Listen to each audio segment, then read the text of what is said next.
Hello friends, this is Growl. This video is going to be my audio commentary over a Plaguefall run we did during Spiteful Grievous Fortified. Since I haven't done an official dungeon guide for this one yet, I'm also going to take some time to just talk about some of the dungeon mechanics in here.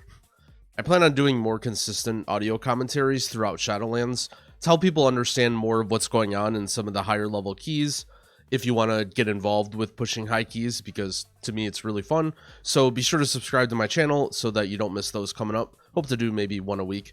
I hope to cover multiple healer POVs, not just Resto Shaman, but no promises depending on what keys are good. I'm also curious if you guys would prefer audio commentaries of high level runs or maybe pug runs.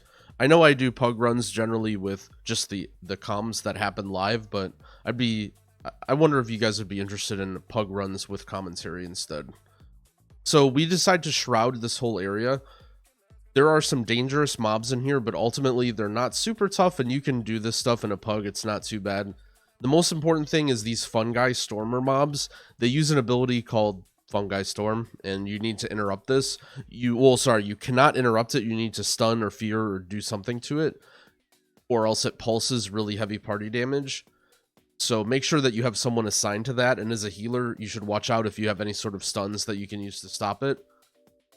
I would always recommend going right there and not left, because there are some dangerous mobs that you want to avoid. So here you'll notice I'm staying mounted for a very long time. As a healer, it's important to let your tank get aggro of all the mobs before you heal, because as soon as you heal, any mob that's in combat with the tank that they have not tagged will immediately run towards you, and it can make it very difficult to group up mobs. I choose to use SLT there. On a fortified week, you have to be very proactive with using your healer cooldowns. You can't really wait for bad things to happen and then try and use them to catch up. Your goal should be to use everything proactively, especially if you're playing a class like Shaman that has 3 or 4 different strong healing cooldowns that you can use. A big part of healing Grievous, Spiteful, Fortified is using your cooldowns proactively and not getting buried in Grievous. I also want to point out my talents and stats are in the top left. Keep in mind this is pretty early on in the expansion. I'm mostly just making do with what I have. I'm actually running Earthen Wall this week to help with Grievous healing, because I was a little bit worried about healing high prides with Grievous. And Earth Grab to help deal with the Spitefuls. It's got a really short cooldown and you can just throw it down on every pack. We do want Pride for the first boss, so we're going ahead and killing some of these mobs after the first boss room, since we were skipping the mushroom area. These packs can be pretty dangerous in terms of tank damage, and also we want to keep these mobs in these canisters. So I choose to use Earth Ellie there to try and help taunt, but it doesn't seem to be working very well. This mob has a frontal that you generally need to avoid, as well as some of the other mobs have a disease that stacks up on the tank. You see it has 6 stacks there. I believe it reduces their stats, although I may be wrong about that. It's either way, I know it's a nasty disease. These mobs that split up, you need to soak them and run over them, or else they will spawn a new, bigger slime. So I'm doing that with Astral Shift. You should almost always have a defensive up when doing this in a higher key, because these guys hit really hard. This was the first time I was playing with these guys in a while, so I actually didn't know their route. So you can see me kind of walking back and forth. I'm not sure what exactly is going on. So these Plague Rocks hit the tank really hard. They also did apply some sort of bird debuff type thing that hurts. So we're actually fighting this separately, just because fighting the Plague Rock with anything else, you can see how much damage it's hitting our tank for there. Granted, he doesn't have his spikes up, but he's wanting to save it for the next big pull. It's another reason why we're pulling this separately. So, talking about cooldowns, Shamans have a lot of different cooldowns that function well in different ways. SLT helps if everyone's taking burst damage, or even if one person is taking burst damage while people are close together. Ascendance is a great catch-up button that you can press and does an initial burst of healing, as well as gives you healing like later on. And Healing Tide is more of like a very small, not like, it doesn't heal very much. Like Healing Tide and Primordial Wave are both like mini cooldowns in a way that you can sort of ramp and prep for light damage to keep everyone topped. And Cloudburst is something that you should be pressing regularly because it's very strong. Still developing the habits for Spiteful. You have to stay away from the mobs. I think if you're playing Druid, you should probably be running Balance Affinity this week, just so that you're not near the mobs. You'll notice there I fleshcraft those slimes. So there are certain mobs in the dungeon that give you a buff when you fleshcraft them. Actually, the very first slimes that we fought give that buff as well. And you know that they give the buff because they have a buff on them that says when you fleshcraft this mob you get a bonus, and it's got the fleshcraft icon on it. So if you're ever wondering which mobs, they're all slimes and they all have that buff on them. Healer damage, not super important on a week like this. This is a week you want to be primarily focused on healing. However, on easy pulls like this, you can just, you know, spam Lava Burst and Lightning Bolt and not have to worry too much. So something very interesting happens here where we spawn the Pride and then we pull it with the boss. I think this was not intentional, but it worked out okay. So immediately here we Lust. In these situations, you want to focus down the Pride hard. I make a small error there, and I actually pop my Ascendance before my Cloudburst, and I pop my Ascendance in general just way too early. You want to be you want to be getting the benefit of that big initial Ascendance heal. And at this point, when the Pride is up, I'm just essentially spamming all of my cooldowns, because if we live through the Pride, then we'll be okay. So at that point, I was mashing everything I have. It's usually a good idea to pair Spirit Walker's Grace with another cooldown, especially because I'm running the talent that reduces it to 1 minute. If you pair Spirit Walker's Grace with Ascendance or Mana Tide, if you're running the Legendary, it makes sure that you get good benefit out of it and you don't get owned by having to move. So this boss has three different things. One of them, it spawns slimes. You just have to CC the slimes and stop the slimes from running to the boss. The other two are a knockback and a big frontal cone. So you see that the idea is you want to be close to the boss. That way the frontal cone is very easy to dodge. If you get knocked far away from the boss and you stay far away, it can be very difficult to dodge that cone if it gets targeted on you, because you have to move a very long way. But if you're right next to the boss when the cone comes out, you only have to take a few steps. And a lot of things in Mythic Plus come down to just optimizing not just your survivability, obviously, but your damage as well, and having to move a long time. Like you'll see right here, as soon as I get stomped, I slow the slimes and then I immediately make my way towards the boss slowly. That way this will be easier to dodge. You can see even that would have been very difficult to dodge if I hadn't have Ghost Wolf. And if I was playing a healer like a Priest that has less mobility, I may have even been dead there. So my team is kind of getting buried in Grievous, but I realized that we were about to kill the boss, so I wasn't too worried about it. I actually made a slight mistake there. I could have popped my Cloudburst to help top people from Grievous instead of using Healing Surge. I often get asked if you're supposed to be popping your Cloudburst early. Almost never should you, but there are a few situations. One is if you think people are going to die and you need to pop it to save them. The other situation is if you're running away from the Cloudburst and, you know, let's say you use it at the very end of a pull, just for the Swirling Currents charges or whatever. So now we get into the part of the dungeon with the Plague Borers. The Plague Borers are very important mobs because they blow up and put a disease on everything around them when they die. So you actually want to kill them with other mobs, and they will disease the other mobs. The disease is very, very nasty. If you get it on you in a comp that doesn't have a disease dispel, you're almost 100% dead if you don't have an immunity. But the good side of that is you can actually use that disease on enemies. So the way that we handled that pack is just killing those Plague Borers in the mobs, and then the disease goes off and kills them. So in any of these packs with the Plague Borers, you just want to focus them hard so that they blow up. You can actually do a route with a little bit more finesse and pull one Plague Borer into every pack and try and spread them out, which you'll see teams start doing. I think not everyone has 100% gotten used to it yet because everything is very new. So I pop SLT and Healing Tide there. These Corrosive Gunks can be really nasty casts. They put a really heavy disease dot on everybody, I think I was maybe slacking a little bit alongside, I guess, all my teammates and not kicking it. You can just kick or stun. You can see our mage just helping out with DBing him when he sees that our team doesn't have all of our kicks up. Also a nice setup there from our tank. He kited the mobs behind us. That way when the mobs died, they spawn the Spiteful behind us and we can just run forward. However, I didn't have much mana there because we went from that hectic boss fight into this and I didn't get much of a chance to drink. As a healer during Grievous, I think it's important to let your team know that you need to drink, especially during Spiteful weeks where you may not, like, they may assume that you can drink but you can't. So keep that in mind, that you may need to tell your team, hey, I need to drink here, and that's okay. So I make a really silly mistake and I actually fleshcraft the wrong mob. You can see this purple guy that we just killed is the mob that I'm supposed to fleshcraft, but my brain is tiny and I fleshcraft the other guys for some reason because I thought it was part of that pack. Well, I don't know why, but either way, so I kind of grief my team by not getting the fleshcraft bonus. So this pack here, you can actually kill with the Plague Borers as well.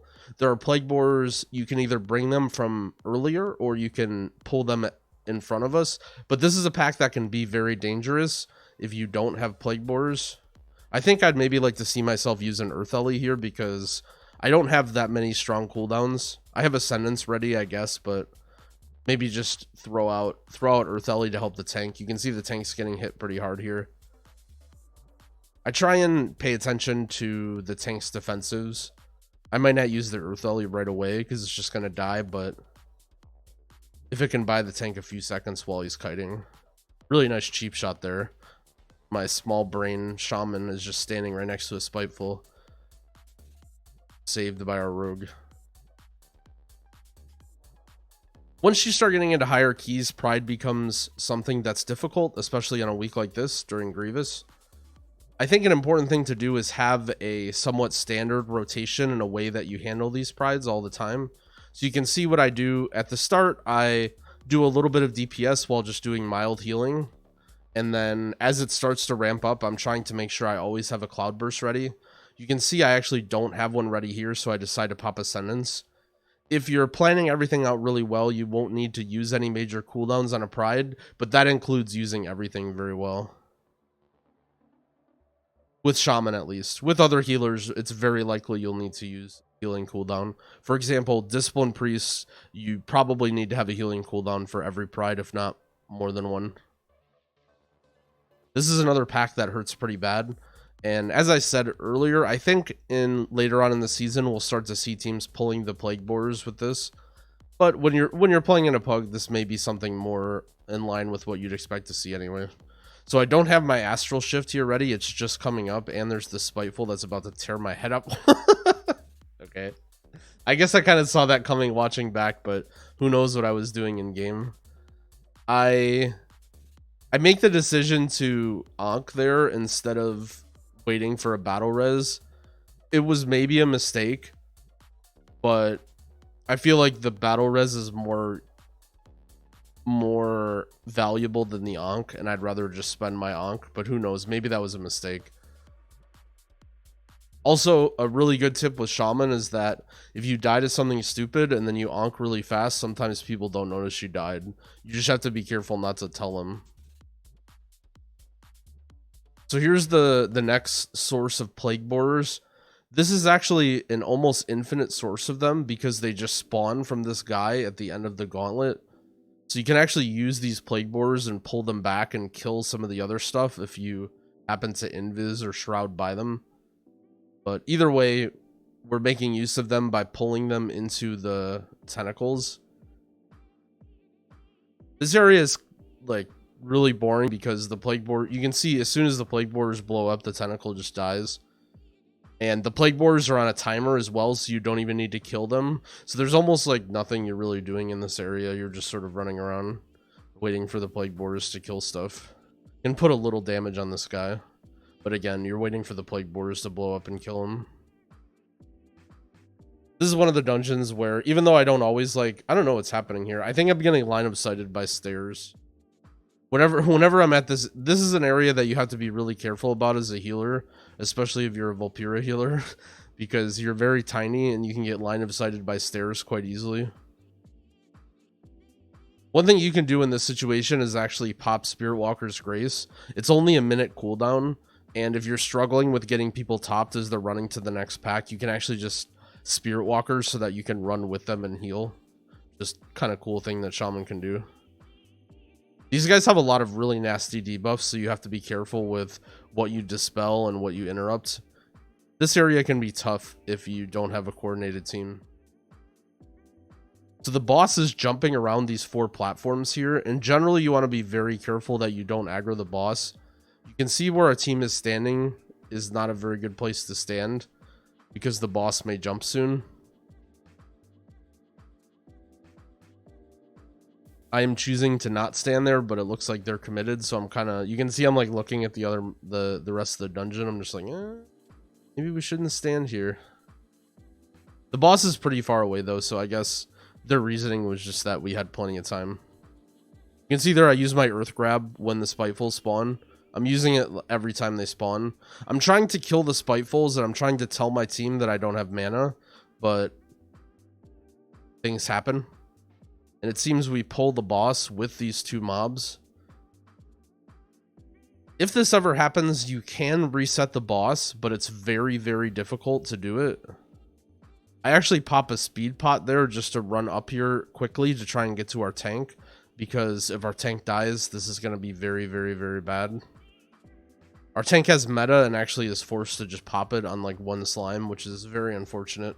I'm sure he did not want to use that, but I rushed to him. It's a good idea to have speed pots. The speed pots in Shadowlands are not very good, so it's not super important that you have them, but they were better in past expansions, and I just carry them as a habit anyway, and use them as a habit, even though they, like you can see, I barely moved faster because of them. So either way, we managed to reset this guy. The reset point for the boss is very, very far away.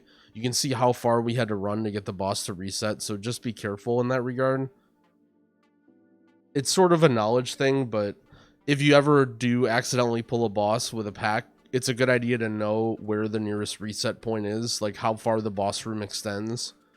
It can be tempting to just like panic and press lust and all your cooldowns and try and live, but usually the smart play is just to reset the boss, especially if a run is going somewhat smoothly like this one is. So I figured we may get into a weird chain pull scenario, so I opted to stay back and drink and get mana. It maybe would have been better if I ran ahead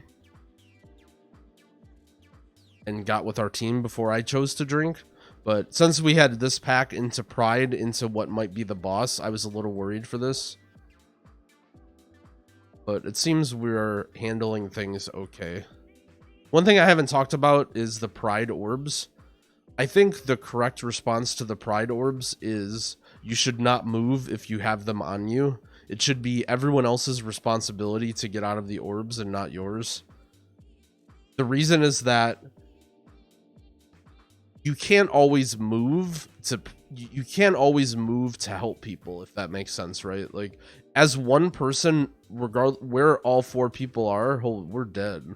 Yeah, so I used a lot of my cooldowns in the pack before here, and I didn't have very much for this, and I also was a little bit late to the pull. I probably could have done better in that scenario. If you had reviewed that carefully, I probably could have done better. You see that I have my Primordial Wave up right now. I wasn't watching carefully, but if a habit that I try and get into now is save my Primordial Wave for every Prideful. So either I used it way too early or I didn't have it up at all for the Pride, which that can be like a really big healing CD, not only because it's great for Pride, but because it works with Cloudburst and it gives you like even more healing past that. But either way, we have reses and we're doing fine on time. This boss does a debuff that he puts on the tank, Slime Injection. It actually hits pretty hard, so you want to dispel that quickly.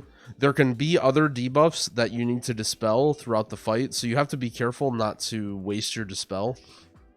Ideally, you're kicking those debuffs or stopping them in some other means. So this fight, I actually see people get wrong a lot. So there's 3 things, there's 3 guys now. There's the boss, there's a bomb, and then there's the congealed slime, The congealed slime is a damage reduction aura, so you need to keep the congealed slime away. As a tank, usually it's everyone's job to try not to hit it and then CC it, at least until you kill the bomb, because the tank needs to be tanking the boss, and maybe the tank might want to be helping with contribute to the bomb damage too. And so if you don't CC that guy, it can be very difficult to kill stuff in time. So make sure that you're not bringing that guy with the boss and the bomb. And if you happen to be a tank and you have aggro of that guy and your tank isn't CCing it, or your team isn't CCing it, you need to drag it and the boss away from the bomb, because if the congealed slime is near the bomb, you can't kill it.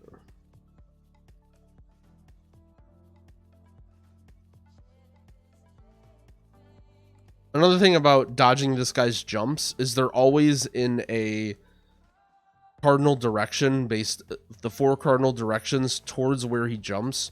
So if you stand in between, I can't really explain it very well, but if you just stand in between of his jumps, except for not directly in between them, you'll never get hit. It can be a little annoying to watch where he's jumping the whole time. It helps if everyone is close-ish together so that he isn't jumping off the screen and you can kind of see him. A lot of times the problems with that boss happens when people are very far away. You can't see where he's jumping or where he's jumping from. This area is not too tough. It used to be really tough in beta. They've changed this area several times, but now this one pack in the middle isn't too tough to deal with because all the mobs have pretty low health. You just run into it. There's not a whole lot interesting to talk about here. The most important thing you need to know is the Defender of Many Eyes. This guy has a shield. I think it's called Bulwark of Moldraxxus. You have to stop that because it gives a lot of damage reduction on everyone near him. We had big cooldowns for it and we essentially just blew it up instantly, but if it did use that ability, you would want to stop it.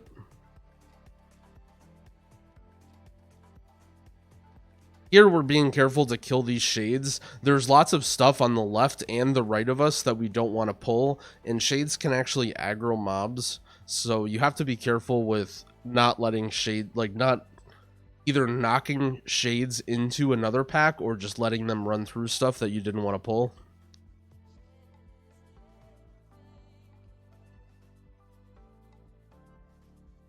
So in this area, there's this ambusher in the front, and then 2 packs on the left and right. These packs seem kind of dangerous. You usually don't want to pull them together. These stealthlings, it spawns a bunch of them in stealth, and they channel an ability called Ambush.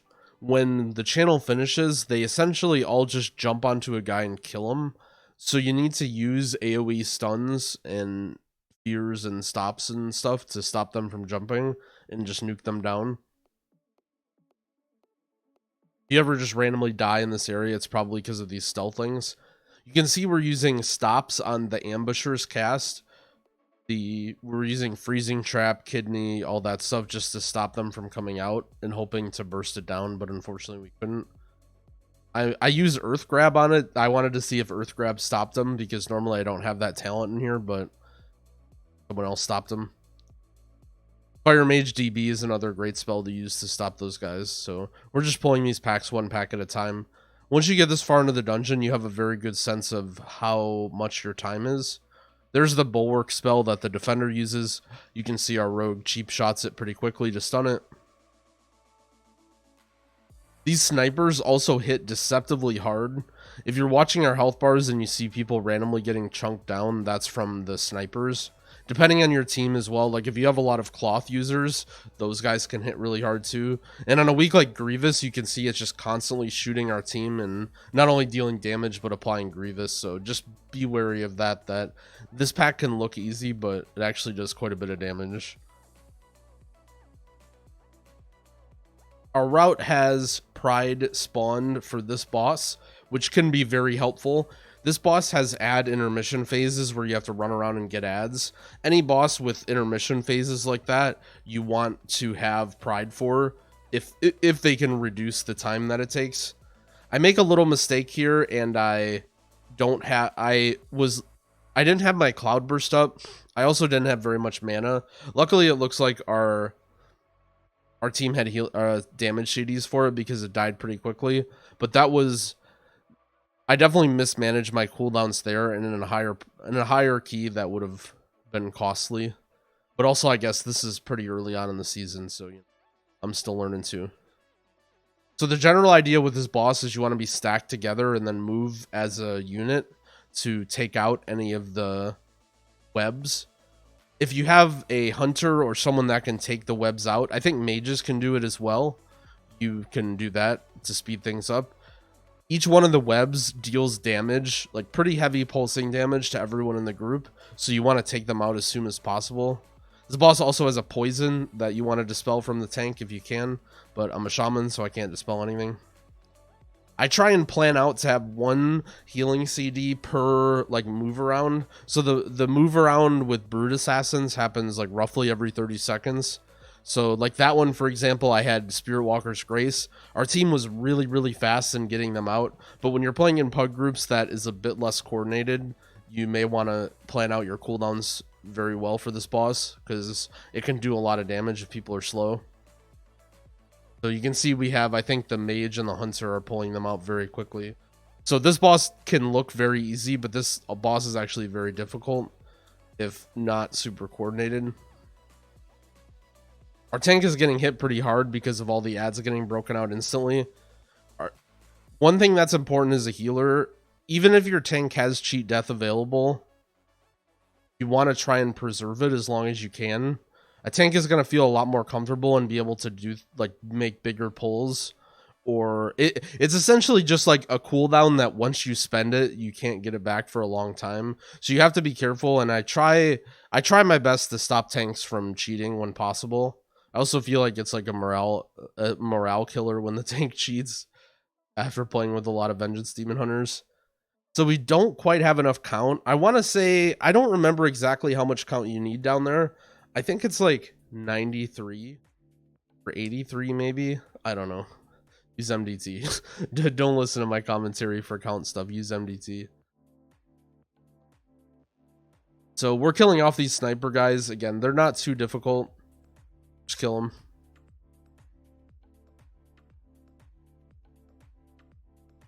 Once you get to this area, the rest of the dungeon is not too difficult. It's mainly just dealing with the boss fights. On a Tyrannical week, this can feel difficult because the last boss can be rough on Tyrannical. But yeah, so we're going down with 80. Maybe it's 83 count. Also keep in mind, to the right, you can't see it, but to the right, this way, past this waterfall or whatever fall, there are 3 more mobs, one of which is a slime that you can fleshcraft that gives you a haste buff. So let's say you're in this room and you're short a little bit of count, you know, you didn't plan out the route perfectly. You can actually go into that room and get I think it's 12 count. And not only can you get that extra count, but it also gives you a haste buff. So if you have the time, it's a good thing to do. But in a higher key setting, it's kind of out of the way. It takes an extra maybe like minute and a half to get that. So one thing we do here is we shroud past the first stuff and we go into this. I'll be perfectly honest, I don't fully understand why we do this, but a lot of groups do this, so I think it's just to help with tank threat so that we can get all of these mobs on our own terms and clear them out of the way quickly. But maybe my healer brain is just too small to understand what's going on here. So I'll talk a little bit about the last boss. Last boss can definitely give you some problems. The one thing that you have to understand about this boss is that it's 100% predictable damage. There's never any crazy things that you have to react to generally, so it's all about managing your cooldowns. So what you want to do is, usually what I like to do is plan for 4 infected rains and deal with them accordingly. So if you have Lust and Pride, you can use them separately. I would recommend not lusting this boss on pull and instead using Lust separately, so that you can use Lust to deal with 1 rain and then Pride to deal with 1 rain without using any super big cooldowns. That way you only have 2 or maybe 3 reigns to deal with, and you can just use all of your CDs there.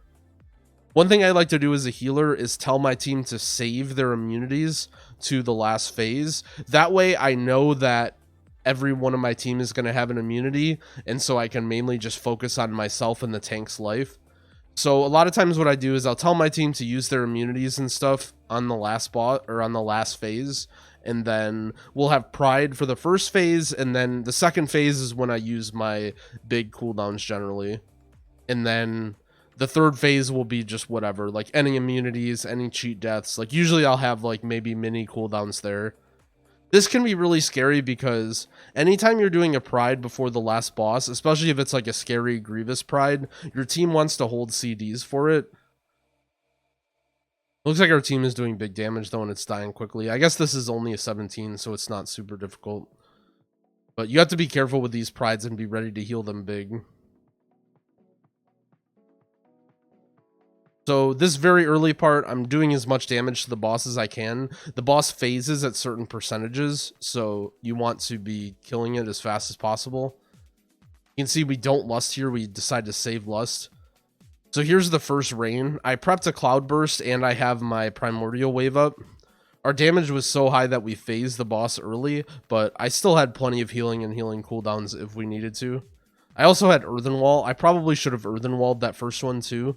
That was a mistake on my part. It's not something I'm used to having, is Earthen Wall. Our Hunter dies and I battle res here.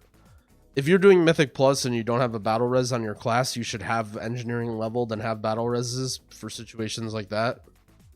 So here is where I probably plan on using my healing CDs. I hope I pop Ascendance here. So it looks like I pop SLT. I have my Primordial Wave. I have a Cloudburst times pretty well. And it looks like that's all I wanted. Maybe I was a little worried that this boss would last longer.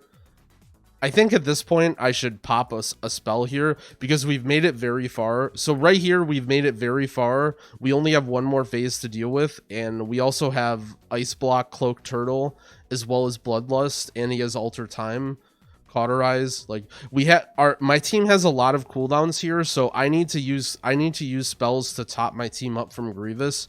I'm being, I think, way too greedy here and trying to hold too much stuff.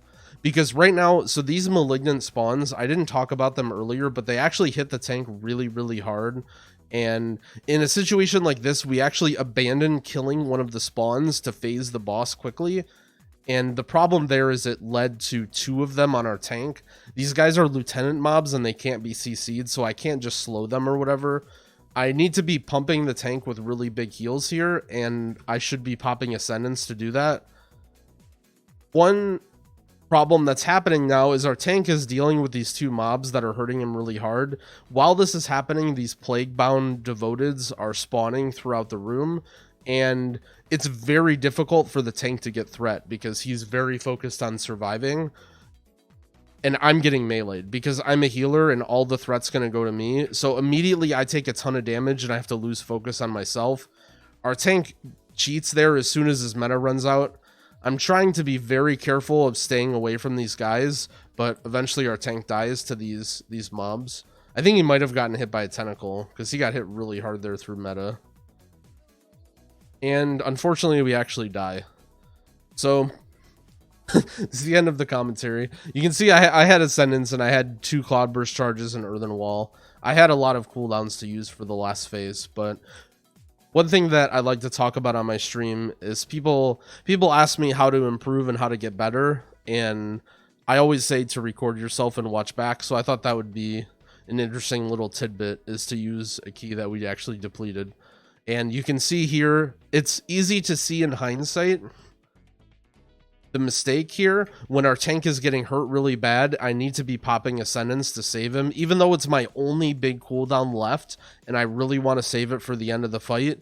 We can see where things are going wrong right now. The health bars are getting hit really hard, and at the very least I need to be planting. Like right now you can see that I'm chain healing to try and keep everyone topped. I think I'm running the Manatide legendary is why I'm chain healing, but I really need to be focusing my full attention here on the tank when there's 2 ads. I don't know if in the moment I didn't realize there were 2 ads or I was just really scared or whatever, but yeah, you can see the mistake here.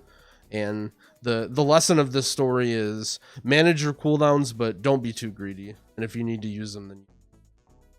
So thanks for watching. If you enjoyed the video, I'd appreciate it if you gave it a like and subscribe to my channel. I'll be coming out with plenty more audio commentary as well as some in-depth guides and just tons of other WoW stuff, so be sure to sub. I hope everyone has a happy new year. Good luck in your 2021 adventures. I hope you guys acquire lots of loot and IO, and happy keying.